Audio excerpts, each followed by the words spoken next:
This is the second of 6 classes that we'll have on theodicy, the issue of where is God in suffering. And I'm going to go ahead and see if I can get our shared screen up here and see if I can figure out.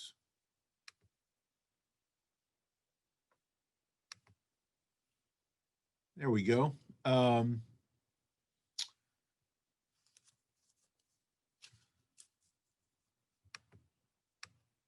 Somehow that's all the way at the, there we go. Why, O Lord, do you stand so far off? Which is a quote out of the beginning of Psalm 10, a psalm of lament.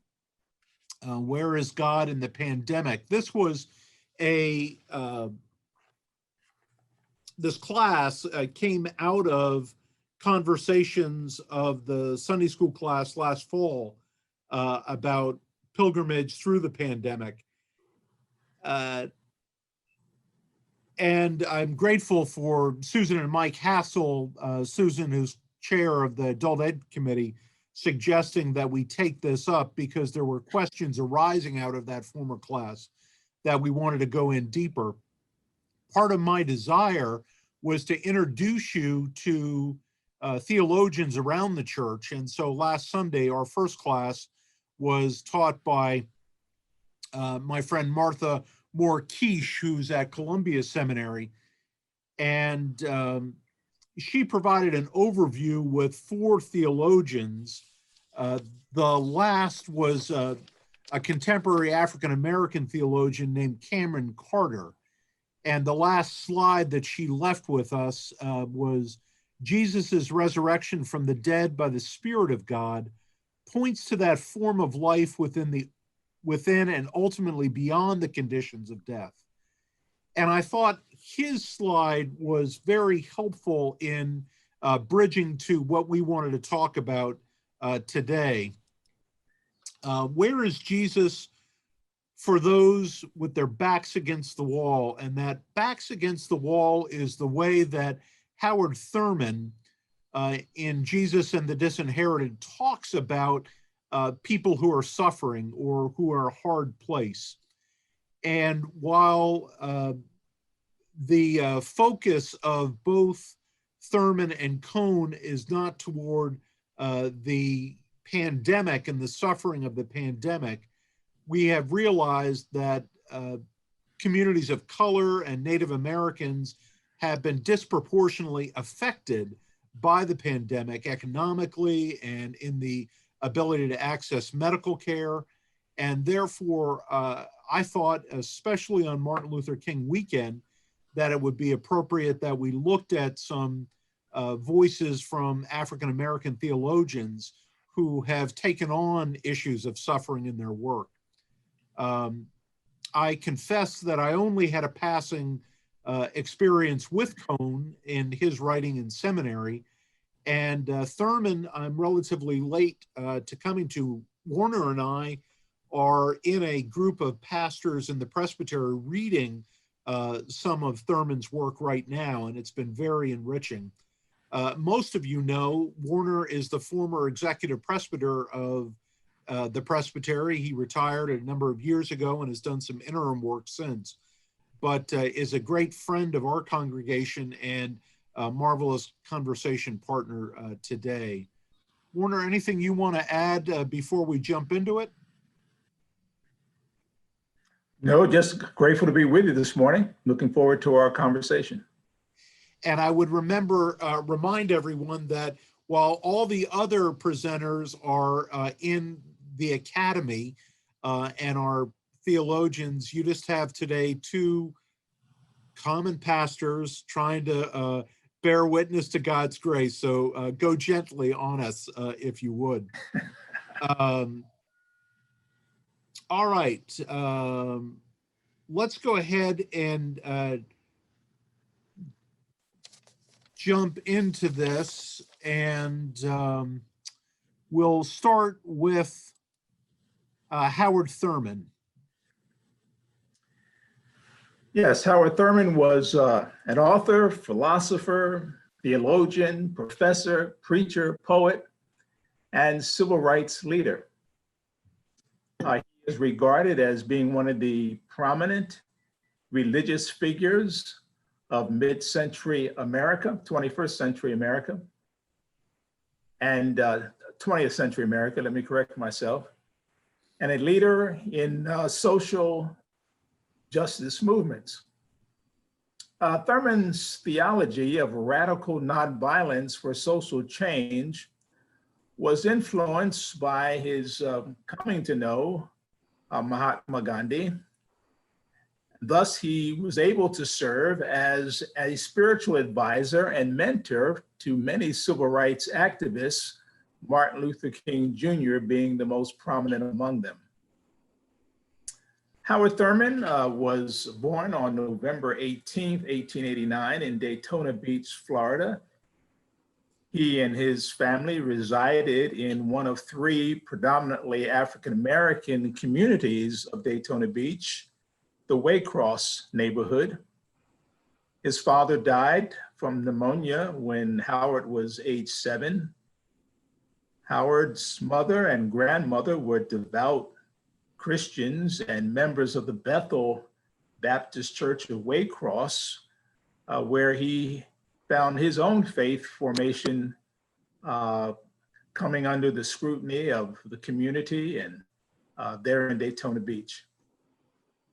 He tells in his autobiography titled With Head and Heart of the rather circuitous circumstances that enabled him to make his way to Morehouse College, to graduate from Morehouse as valedictorian of his class, and then to go on to the Rochester Theological Seminary, Rochester, New York, where he was valedictorian of his graduating class there.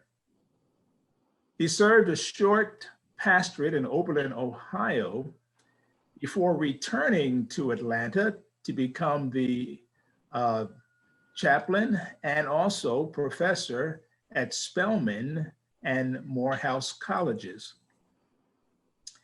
In 1932, he was called to serve as dean of the Rankin Chapel of Howard University and professor. He was there for some 14 years and was able to be quite an influence on many of the African-American students who matriculated there. From there, he was co-founder of the first intentional and major interracial and interdenominational church, the Church for the Fellowship of All Peoples in San Francisco, California. He was there from 1944 to 1953, and then in 53, he became the dean of the Marsh Chapel at Boston University until his retirement. He died on April 10th, 1981. He was married twice. His first wife succumbed to tuberculosis only a few years after their marriage, but he remarried and had one daughter. If you want to know more about Howard Thurman, and I would encourage that, you might want to go on YouTube and tune into this particular documentary about him called Backs Against the Wall, the Howard Thurman Story. I think it'd be worth your time.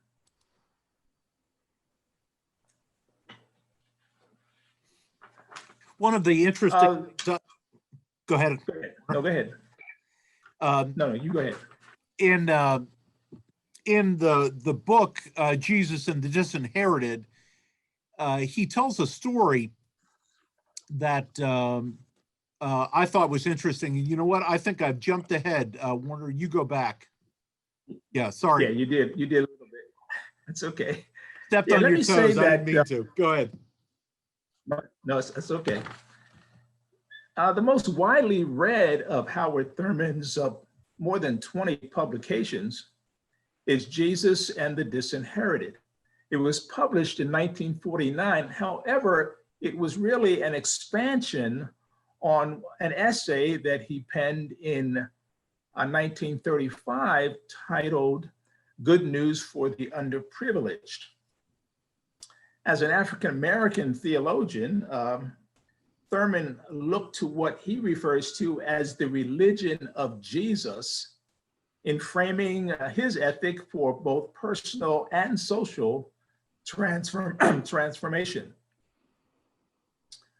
Thurman argues, and this quote here helps to bear that out, that Christianity became, at least by the 3rd century, a religion of the powerful and dominant, used sometimes as an instrument of oppression. It was from the very start, however, of faith and practice for the oppressed. Jesus himself being a member of a minority and oppressed people there in 1st century Palestine. Thurman argues that whenever and wherever followers of Jesus assemble, the good news is to be announced that the hounds of hell that often terrorize the disinherited and dispossessed people of the world are dispelled and have no dominion. That in essence is what this publication of Thurman promotes. He talks about fear, hypocrisy, and hatred. For time purposes, we'll only touch on fear and hatred. One of the stories he tells in the book that I really enjoy and was so significant, his grandmother was born into slavery. And he says, when I was older and halfway through college, I chanced to be spending a few days of the summer vacation. Feeling of great temerity, I asked my grandmother, who was born a slave, why she wouldn't let me read any of the Pauline letters. And what she said, I'll never forget, during the days of slavery, the master's minister would hold slave, and the master was so mean he wouldn't let a Negro minister preach. And always the white minister used as the text something from Paul. At least 3 times a year, it would be slaves be obedient to the masters. And she made this commitment that she would not read the Pauline letters when she would learn to read. And I think it's not insignificant that we're seeing folks who are in this bridge generation. And both Thurman and Cone are, their deep experiences in the Jim Crow South in the lynching period. And that's going to be a background of how both of them understand the suffering to which their community has had to deal. James Cone is the other conversation partner this morning. He was born August 5th, 1938 in Fordyce, Arkansas. Grew up in the racially segregated town of Bearden, Arkansas.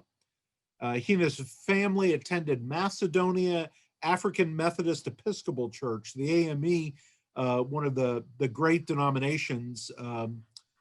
Attended Shorter College, a small AME church, before receiving a Bachelor of Arts from Philander Smith, where he was mentored by a white couple, James and Alice Boyack.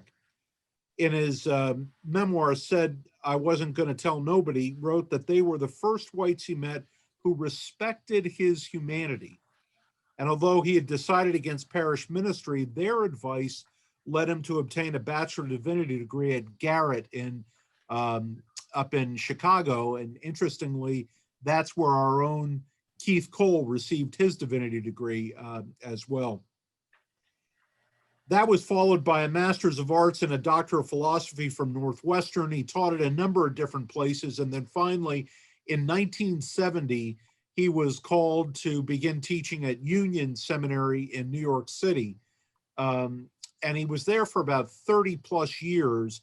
I think our Heidi perhaps had him while he was there, but I'm not sure. And I'm not sure Heidi's on, if she can speak to that or not.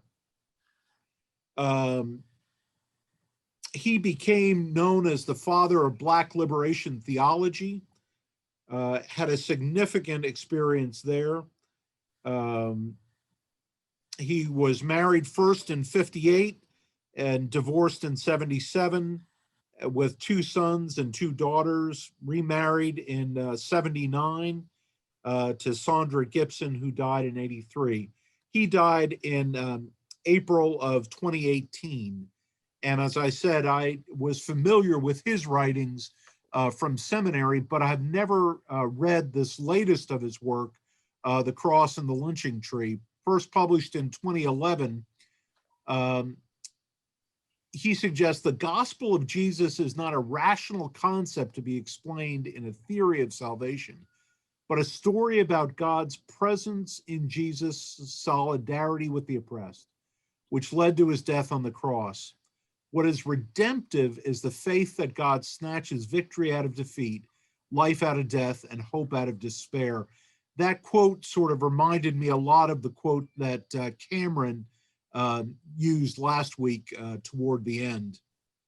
Wanted to read just quickly a bit of a preface. He says, I was born in Arkansas, a lynching state. During my childhood, white supremacy ruled supreme. White people were virtually free to do anything to blacks with impunity. The violent crosses of the Ku Klux Klan were a familiar reality, and white racists preached a dehumanizing, segregated gospel in the name of Jesus's cross every Sunday. And yet, in rural black churches, I heard a different message.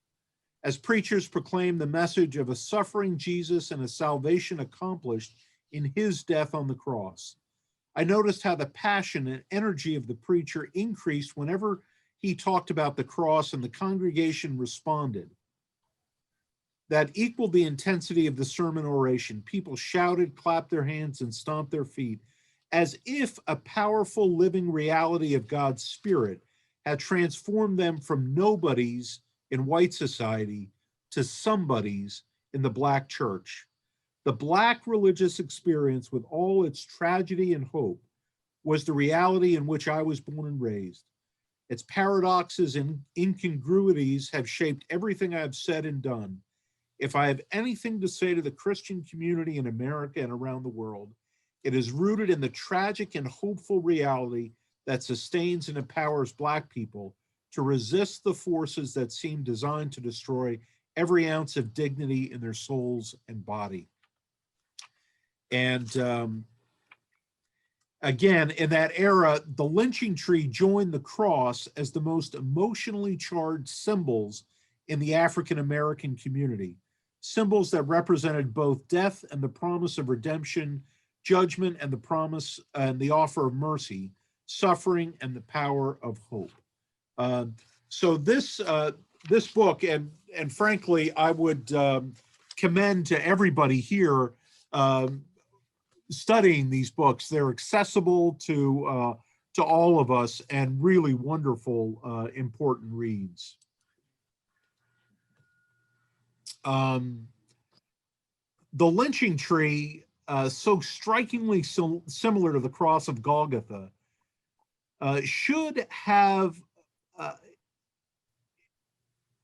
a profound understanding in American images of Jesus' death, but it doesn't. In fact, the lynching tree has really had very or no place in theological reflections about Jesus's cross or in the proclamation in Christian churches about the passion. And a little later, we'll talk about one of the professors that Cohn studied with reference to the cross, who completely dodged it, even though he was sympathetic on race.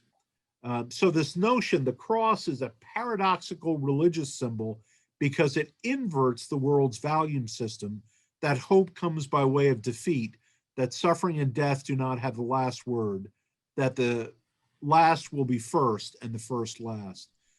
So these are important reflections.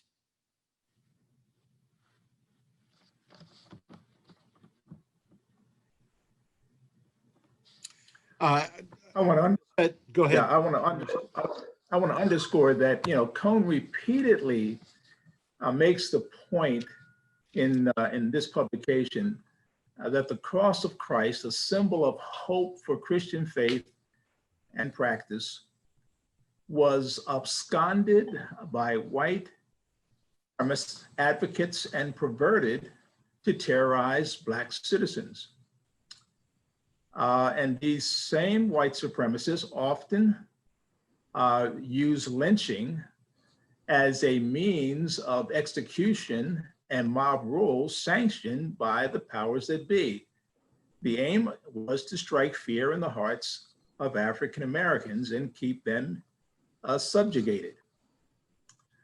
The sheer and hypocrisy was so blatant that it caused Black Christians to hold in contempt the white American church for its turning a blind eye, for the most part, to this obvious contradiction.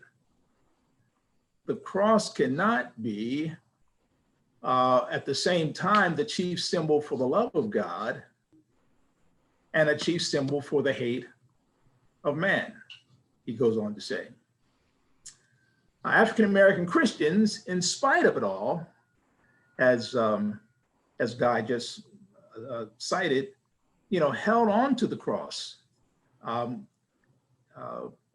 clung to it even closer as a result of such hypocrisy and contradiction.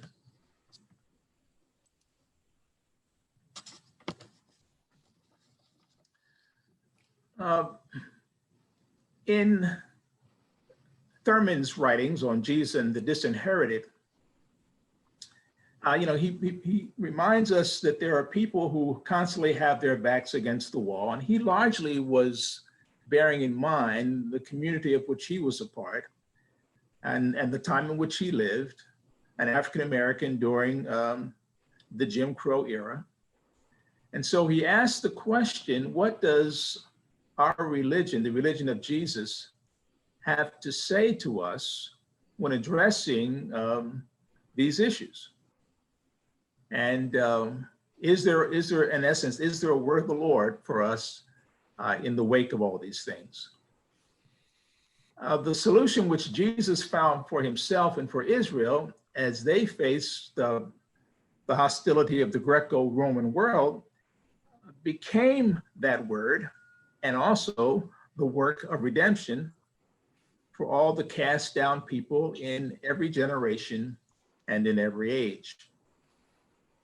African Americans embrace the story of Jesus, the crucified Christ, whose death they claim paradoxically gave them life, just as God resurrected him in the life of the earliest Christian community.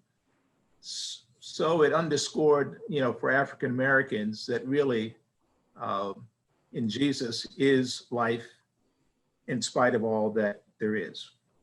So while the lynching tree symbolized white power and Black death, the cross symbolized divine power and Black life, God overcoming the power of sin and death.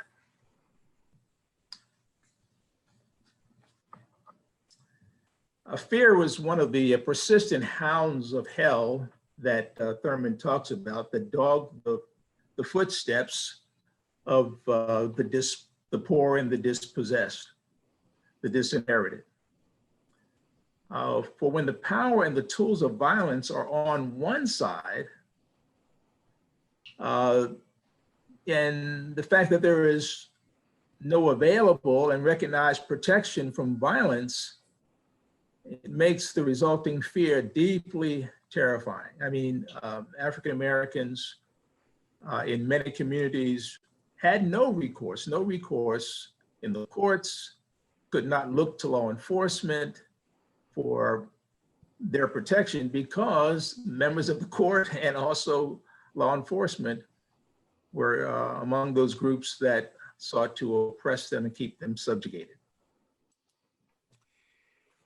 Thurman asks, then, is there any help in religion that can be found in value here? That is to say, facing these hounds of hell, and the first one being fear, is there any way in religion of Jesus can be found that?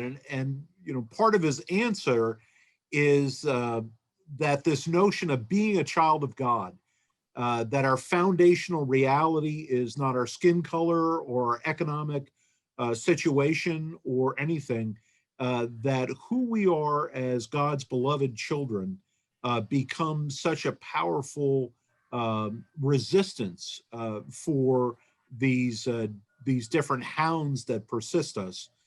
So the self-identity of one's dignity being based upon not external forces, but rather this ontological reality of who we are by the power of our baptism is really important. And of course, most significantly, Martin Luther King is the 20th century American expression of this par excellence.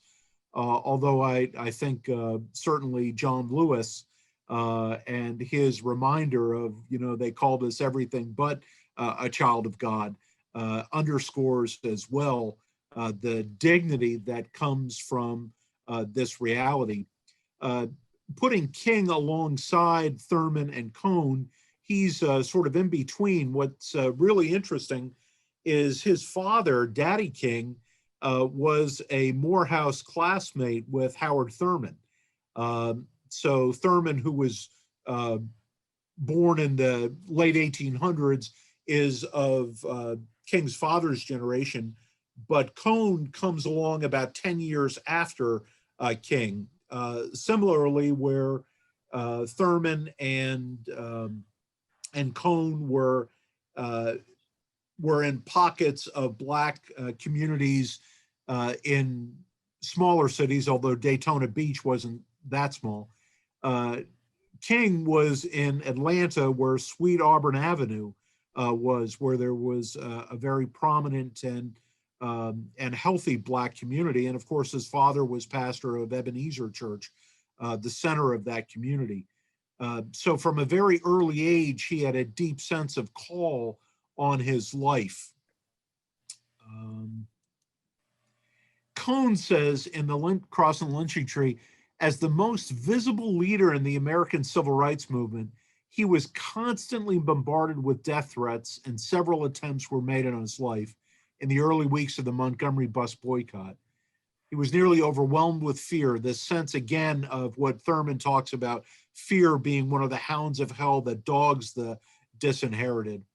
And he was nearly overwhelmed by it. It reached a climax the night of January 27, 56, upon receiving yet another death threat. While in prayer in the kitchen of his home, he heard a voice say, "Martin Luther, stand up for righteousness, stand up for justice, stand up for truth, and I'll be with you even to the end of the world." The reality of the cross and the lynching tree in front of him, but he, that is to say, King knew what Thurman calls the inward center. In Thurman's book on the disinherited, he said, there's basically two reactions to this fear. We either fight it or we flee from it. We resist it or we run away. And Thurman looks at some of the early Jewish communities about the time of Jesus, the Herodians. They made accommodation for it. The Zealots tried to push against it and suggest Jesus learned a different way. And this different way was kind of this inward centeredness, knowing himself to be God's person. And from that fullness, being able to resist the violence and speak against it. And King was able to do that as well. There's a real interesting, it seems to me, connection between the two of them around this point. One of the other things I wanted to say in the civil rights movement is we have underplayed the role of faithful women. And there's a term that's very popular now called intersectionality.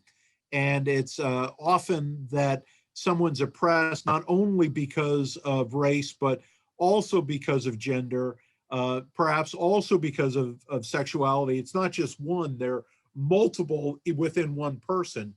And so Fannie Lou Hamer is one of the people that also has been brought out by Cohn and Thurman. Yeah, Fannie Lou Hamer was born Fannie Lou Townsend of Montgomery County, Mississippi, on October 6, 1917. She was the 20th child, you heard me correctly, the 20th child born to James Lee and Ella Townsend. They were sharecroppers. From age 6, Fannie Lou picked cotton with her family and raised pigs on their small parcel of land.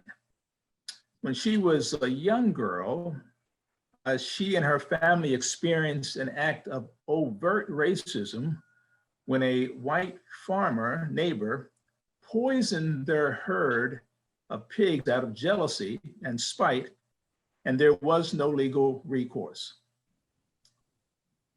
As a youngster, Fannie Lou spent 6 years as a student in a one-room schoolhouse for children of sharecroppers, and she could only attend between picking seasons. However, she learned to read and had quite an appetite for books, the Bible becoming her main book, she would say. Fannie Lou Townsend married a Perry Pap Hamer in 1944.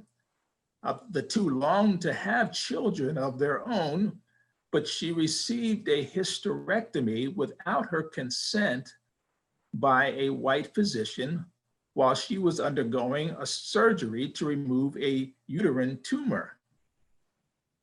This form of forced sterilization upon poor African American women was an all too common form of population control in parts of the deep American South.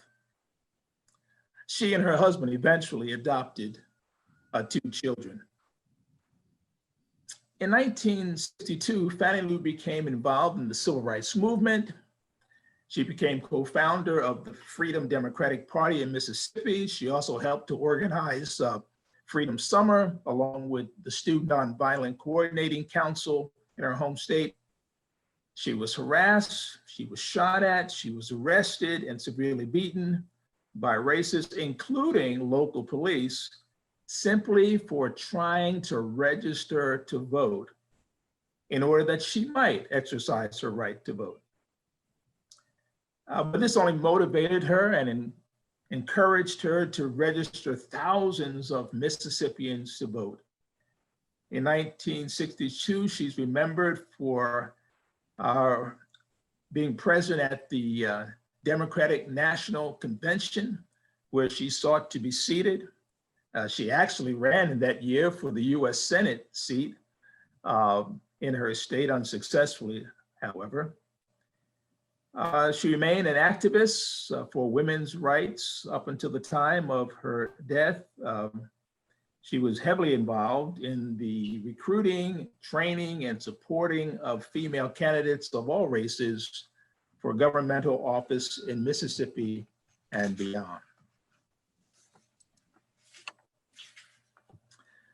She is certainly one of the most courageous of the civil rights activists of her era.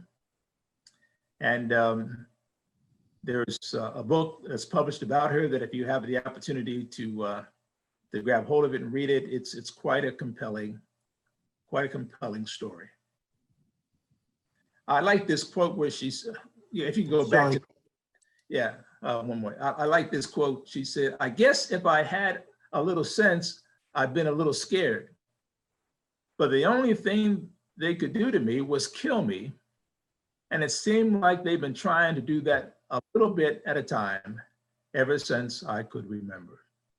So, she was quite a brave soul, a leader in the movement. Okay.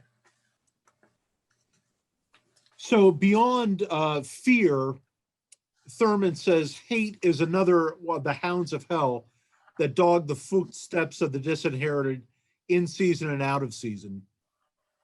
Hatred in the mind and spirit of the disinherited is born out of great bitterness a bitterness that's made possible by sustained resentment, which is bottled up until it distills in essence and saps vitality.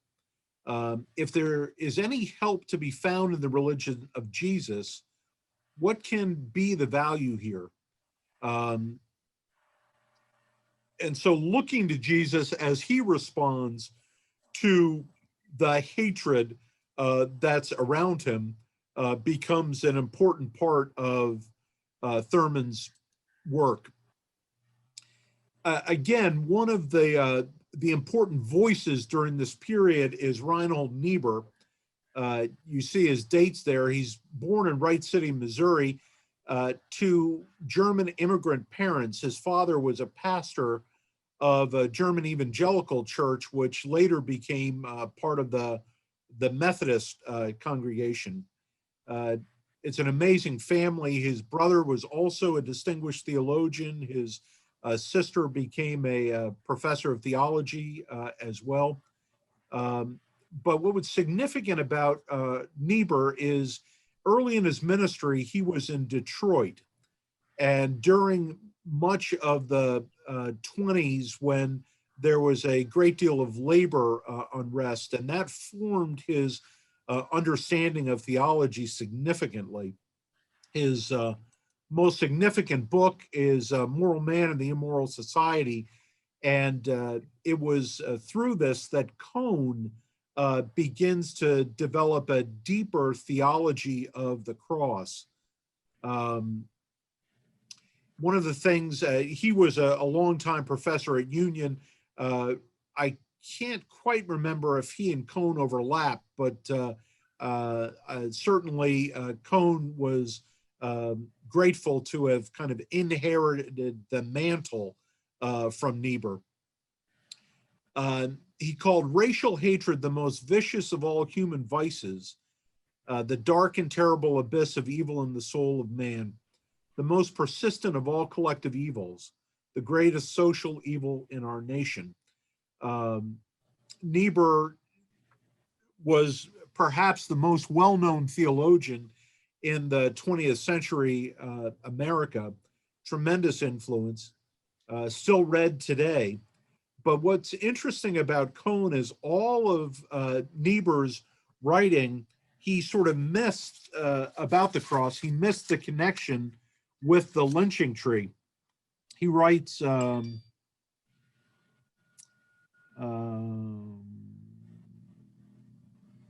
is it?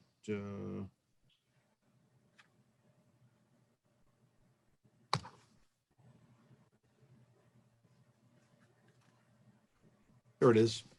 Sorry about that. Among theologians, Niebuhr was unusual for his wide influence. Yet he failed to connect the cross and its most vivid reenactment in its time. Among white theologians, he was particularly sensitive to the evils of racism and spoke and wrote on many occasions of the suffering of African Americans.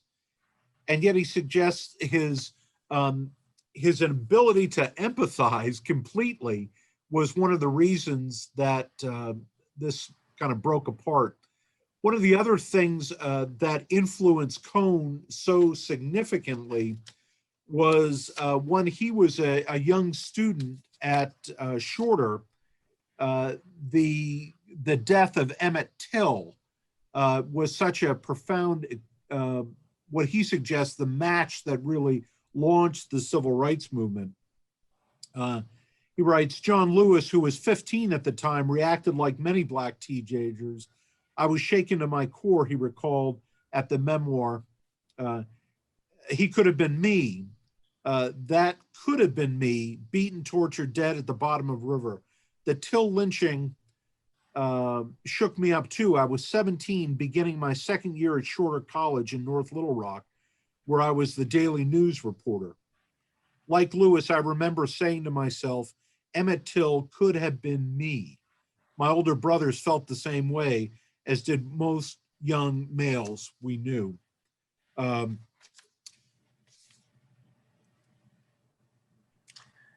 Yeah, the murder of that 14-year-old Emmett Till near Grenada, Mississippi. I actually had occasion to, when I was in that area several years ago, I was taken to the house where he was absconded from. And, you know, it was such a gruesome act of, as Cohn would say, lynching, that it sparked, you know, the modern civil rights movement to become all the more visible and I dare say militant. Martin Luther King Jr. and the whole Montgomery bus boycott began a mere several months, just a few months after the Emmett Till murder. We all remember Rosa Parks refusing to give up her seat on a Montgomery bus to a white male passenger that sparked that whole movement of the end of 1955 through much of 1956. James Cone, talks about King. He has an entire chapter actually devoted to Martin Luther King Jr. and his leadership. He talks about how King saw the cross as representing the death of God's love for suffering humanity and an answer to the deadly cycle of violence and hatred. For King, hatred created more hate and violence, more violence. King believed that the cycle of violence and hate could be broken only with nonviolence and love, as revealed in Jesus' rejection of violence and his acceptance of a shameful death on a cruel cross. King's faith was defined by the belief that Jesus was the answer not only to the lynching tree, but to whatever troubles Black people faced. For Jesus, it's for the religion of Jesus, the love ethic is central. Jesus had to apply this love ethic to the enemy, to the Roman rulers of his day, who were, an oppressive presence in Palestine. This was the hardest task. Thurman writes here, because to tamper with the enemy was to court disaster. To hate him in any way that caused action was to invite the wrath of Rome. To love him was to be regarded as a traitor to Jesus' own people, to Israel, and therefore, in their minds, to God. It was upon the anvil of the Jewish community's relationship with Rome that Jesus hammered out the vital content of his concept of love for one's enemy. The religion of Jesus says to the disinherited, love your enemy. Take the initiative in seeking ways by which you can have the experience of a common sharing of mutual worth and value. It may be hazardous, but you must do it. Well, we could strike the word may. It is hazardous, but you must do it. Yeah, he looks at Niebuhr teaching about love as the absolute transcendent standard that stands in judgment over what human beings can achieve in history. And because human tendency denies sin, we can never fully reach that ethical absolute. The best we can strive for is justice, which is love approximated, a balanced among competing groups. Now, what's interesting is that's a place where King and Niebuhr disagreed. King very much believed in the beloved community as a reality, not just an approximation or an accommodation with justice, but this notion that justice must be part of it is really critical. And again, as we talk about, you know what? Did I step on you again, Warner? No, go ahead. Go ahead. You're doing well. Go ahead. Yeah, that's very much that. Speaking of the this notion of what sustained King was that interior resources of God's love that enabled him to overcome all of these senses of fear and hate and respond in this loving way. Love, he's often said, is a durable power in the world. It could conquer evil, even the evil of white supremacy. Anything you want to say about some of that, Warner? King was pressured, especially with the onset of the Black Power movement, to forego the nonviolence. That love required more direct, even aggressive, militant response. But King would have none of that. He really believed that that love was the only way, and that nonviolence was the tool. So, and Thurman, and I'm sure, I feel confident that he was mentored in that mindset by Howard Thurman, as the two of them sought to draw from the religion of Jesus, to draw from the example of Jesus, the power that love has. Where is Jesus for those with their backs against the wall? Barclay called Jesus' cry of abandonment from the cross the most staggering sentence of the gospel record. Cone, these are quotes out of Cone's book. The Black cultural critic Stanley Crouch called it perhaps the greatest blues line of all time. And one of the interesting things in Cone's book is he uses a lot of music, both historical sort of gospel hymns, but also some more secular and contemporary music to illustrate his points. And the most contemporary is from Tupac Shakur, who in his song Black Jesus, somebody that hurt like we hurt, that understands where we coming from. And both Cone and Thurman sort of answering about suffering, where is Jesus for those whose backs against the wall, is Jesus has been there. And we can learn from Jesus how to respond to this suffering, that God is in the presence of it, and that gives us a way to view it, that the cross is a avenue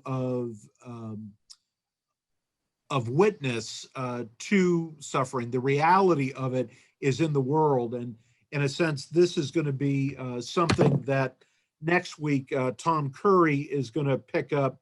Tom's talk next week is why theodicy is unfruitful and distracts us from bearing each other's burdens. Interestingly, Reformed theology historically has not been sort of speculative. It's not the how many angels dance on a head of a pin kind of a thing. It's practical.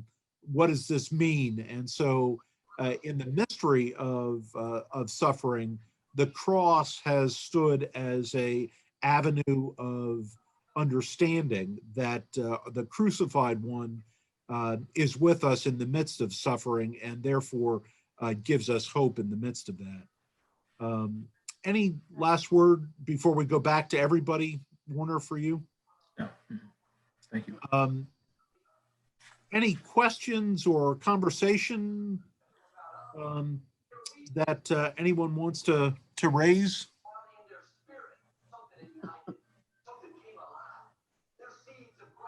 Guy, it's Ken Handy. Hey, Ken. I have a question for you. I had never thought of the lynching tree being a similarity to the cross, and Yep. It hits me very hard. But I can't imagine in our church taking a tree with a noose on it and marching it at the head of our processional. The reaction there would be totally one of shock, I think, and pain. How can we use this analogy to our benefit in terms of should we ever use this as a symbol of something good when most of us look at the symbol of a lynching tree as something terrible and of fear? I don't have an answer. One of the things that's been helpful for me, Ken, in seeing this connection, it's one that I never thought of either until Cone raised it. And then it's like, how can you not see this? I think part of it is, you know, many of us wear crosses as jewelry, and we forget that the original cross was an intentional way of punishment and intimidation for a community. I thought, and I know, Ken, you've read, you know, much in the Tudor period, and I sort of think the same as of putting, you know, folks' heads on stakes in front of the tower as the signs of incredible intimidation. And in a sense, what I'm saying is that the cross, for many of us, has lost its power to shock from its original purpose.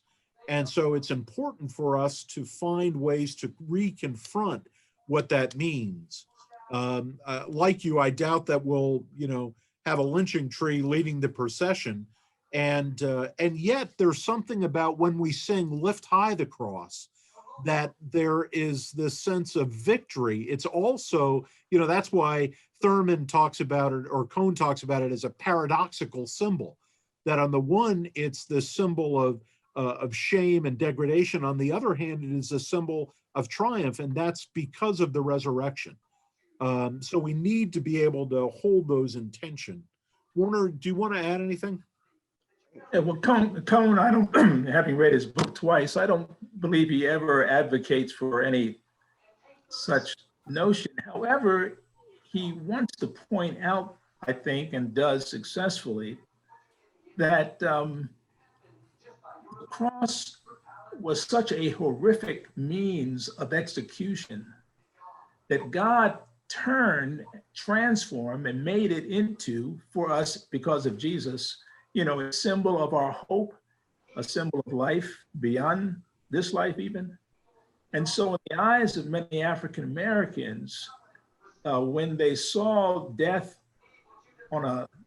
by way of lynching, you know, the sheer horror and pain and agony of it, they felt like God understood that, because God witnessed the Son, you know, being executed in similar fashion. And so it bolstered their confidence that God is a God who's with us in the midst of our suffering and pain. But I'm like you, Kenneth. I mean, I think I would be horrified if I saw someone marching down the center aisle of Westminster with a hanging tree and noose. You know, to see it even symbolize, to even see a noose at the Capitol this a week or so ago, I thought was horrible. Yeah. One of the other things, Ken, that's interesting that Cone does lift up is Mamie Till Bradley, Emmett's mother, instead of just sort of letting her son's death go unacknowledged, made them have a public funeral in Chicago where over 600,000 people came to view the totally disfigured corpse, and to say that my son's life and his cruel death matters in a significant way. And so I think, you know, part of it is not looking away from it, but to realize that it's there. That I think that was a significant thing that she did, and saying I won't stand for that anymore. Yeah. Yes, John. I think we've also flipped that image that Ken raised a minute ago. We walk, you know, when you had a processional, you walk in with a cross that's standing next to the pulpit now. But some years ago, I had a chance at Montreat to carry a full-size cross. It's a completely different experience than seeing somebody carrying a small cross or having a small one in a window or something like that. I think we don't take the cross itself very seriously. Yeah, I think that may be true, John. Thank you. Any Can I other? have a question? Yeah, Jude. This is Mike. And the question is about submission and dominion. You know, I'm really kind of shocked to read in plain language the Pauline instruction to, slaves obey your masters. Yeah. But I'm, reminded that the Bible also says, children obey your parents, wives submit to your husbands. We're all to submit to God. Last week we talked about, is God doing this to us, speaking of pandemics, and one of the conclusions was, no, he's not. He's with us, not against us, not over us. And hearing from Howard Thurman, I think there was a phrase about mutual worth and value in this today that would seem to me to be an obvious superior alternative to these patterns of dominion. And so I wonder if that calls on us to rethink not only our relationships between wives and husbands and slaves and masters and between races, but also between gods and humans. Yeah, I think it's significant. Others, I would think, within the African American community, look to Paul for many reasons, not the least of which is the focus of liberation that's there. There's neither slave nor free, Jew nor Greek. I mean, so there's a lot. But in Thurman's experience through his grandmother, the way the white preacher was, taking one of my favorite lines is a text without context is a pretext, and the pretext here is, I'm encouraging you into submission in this way. But I think the broader scope of Scripture clearly is one of liberation and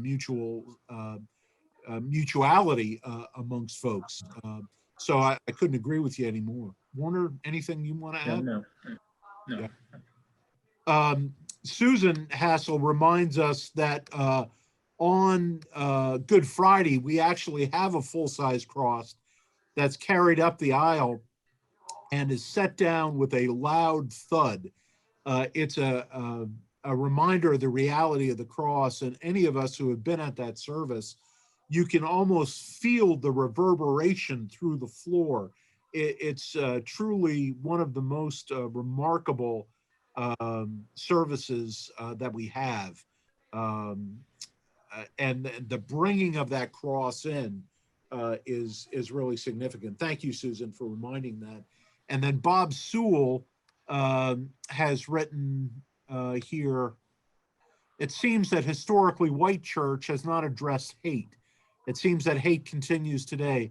How do we as Christians today address the hate that is being so blatantly displayed today? I think the first thing is not to gaslight about it. I mean, to acknowledge that it's there and confess it openly becomes part of the way that we begin truth telling. Warner, anything you want to think about that? Well, I do think, conversations like the one we're having, book studies on the subject, or certainly scriptural studies on it, are certainly very much and timely. The question caused me to think about what occurred in Charleston, South Carolina a few years back at the Mother Emanuel AME Church, where there was the shooting that took 9 lives, including the pastor. And the response by the community, for the most part, of that congregation, I should say, those families that were impacted directly, overwhelmingly was one of forgiveness for self preservation's sake, for their soul's sake, so to speak. And that's a message that resonates with what King preached, what Thurman taught, certainly what Jesus was about. And somehow I think that that message needs to continue to reverberate throughout the church, be you Black or white, and certainly throughout our culture. And for us to remain silent, I think today would be similar to the silence of the church too often in communities where lynching occurred. Our time is almost up, and I want to thank you all for being with us today. I thank Warner especially for being my conversation partner. Looking ahead a couple of times, next week we have Tom Curry. Tom is the former dean at Union Seminary, Richmond's campus, and he has sent an article that he'd like for us to read before next week, and I'll have that in the Tuesday blast that you'll be able to access that way. I think that's probably the easiest way to do it. Also want to say that I had hoped that our friend Bridget Green could have been part of this conversation today. She was unavailable, but she has agreed to teach for us in Lent. So in March, she's now at Austin Seminary, and it was one of the seminaries I wanted us to have a conversation with, so she'll be coming up a little bit later. And finally, I want to close with a prayer from Walter Brueggemann that's appropriate for Martin Luther King weekend. And so if you would you pray with me? The Lord be with you. And also with you. Also with you. Some of us are old enough to remember the balcony in Memphis, the sanitation workers' strike, the shot that broke the flesh, the loss of Martin, and then the mule-drawn wagon and the funeral, and the riots, the violence, the fear, and the failure. All of us know the crowd in DC, and I have a dream, the Birmingham jail, the broad stream of violence, and his steadfast nonviolence in Albany and in Skokie and in Selma. All of us know his awesome, daring speech, his bravery, his hope, and his generative word. And we know the relentlessness of our government in pursuit of him, and the endless surveillance and harassment of this drum major for justice. At this distance, we have little access to how it was then concerning ambiguity and fear and reluctance and violence and injustice. We do not doubt that you, O God, have persisted even beyond Martin's passion, even beyond Martin's brilliance, even beyond Martin's fidelity and his loss. We do not doubt that through him and beyond him, you, holy God of the prophets, are still pledged to justice and peace and liberty for all. We remember Martin in gratitude and chagrin, and we pledge amid our stressed ambiguity to dream as he did, to walk the walk and to talk the talk of your coming kingdom. We pledge so sure that your truth will not stop its march until your will is done on earth as it is in heaven. Amen. Amen.